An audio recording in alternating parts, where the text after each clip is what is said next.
দুনিয়াতে মরার মতো বসে থাকলে কেউ কোনোদিন পাত্তা দিবে না।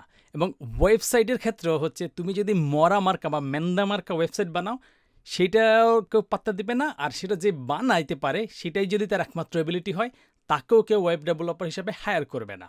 ধরো চিন্তা করে দেখো, তুমি যদি এমন একটা পাবলিক হয়ে থাকো যে তোমাকে যেখানে বসায় রাখে তুমি ওইখানেই শুধু বসে থাকো। অনেকটা ওই যে শোরুমগুলোতে দেখা যায় না, যে একদম মূর্তির মতো তাকে কিছু জামা কাপড় একটা হুডি পরাই দিয়ে এভাবে দাঁড় করে রাখছে, বাস সারাদিন ওইভাবে দাঁড়ায় থাকে।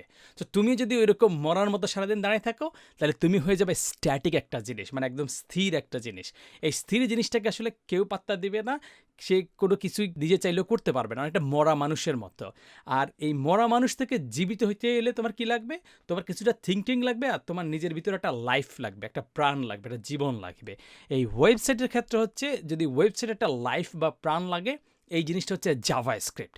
তার মানে তুমি দুনিয়াতে যত বড় বড় ওয়েবসাইট দেখো, ধরো হচ্ছে এই ফেসবুক, টুইটার, ইউটিউব বা নেটফ্লিক্স, অথবা তুমি এই ওয়ার্ডপ্রেস, যত সাইটই দেখো না কেন, সব ইন্টারঅ্যাক্টিভ এবং নাইস লুকিং যত সব ওয়েবসাইট আছে, তারা হেভিলি মোটামুটি হচ্ছে 70-80%ই হচ্ছে জাভাস্ক্রিপ্ট। কোনো কোনো ক্ষেত্রে হয়তো 90%ই হচ্ছে জাভাস্ক্রিপ্টই থাকে।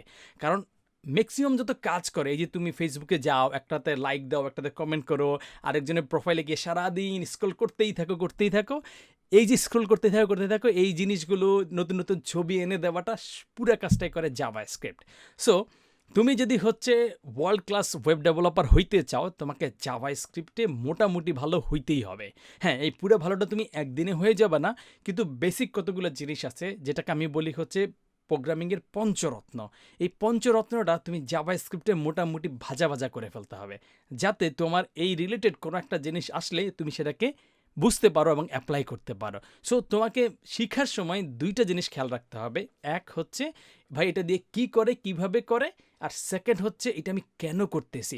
যদি তুমি কেন করতেছি বুঝো, তাহলে ফিউচারে অন্য কোথাও যদি তোমার সেটা দরকার পড়ে, তাইলে সেখানেও তুমি এই জিনিসটা অ্যাপ্লাই করতে পারবা। কারণ শুধুমাত্র তুমি যদি হচ্ছে মরা তেজপাতার মতো এখানে বসে বসে ভিডিওগুলো দেখে যাও, কিন্তু তোমার ব্রেইনটাকে তুমি যদি কাজে না লাগাও, তাইলে তোমার যখন কাজ করা লাগবে বা তোমাকে যখন প্র্যাকটিক্যাল ওয়েবসাইট তৈরি করতে দিবে, তখন তুমি কোন জায়গায় কোন জিনিসটা অ্যাপ্লাই করতে হবে সেটা তুমি বুঝে উঠবা না।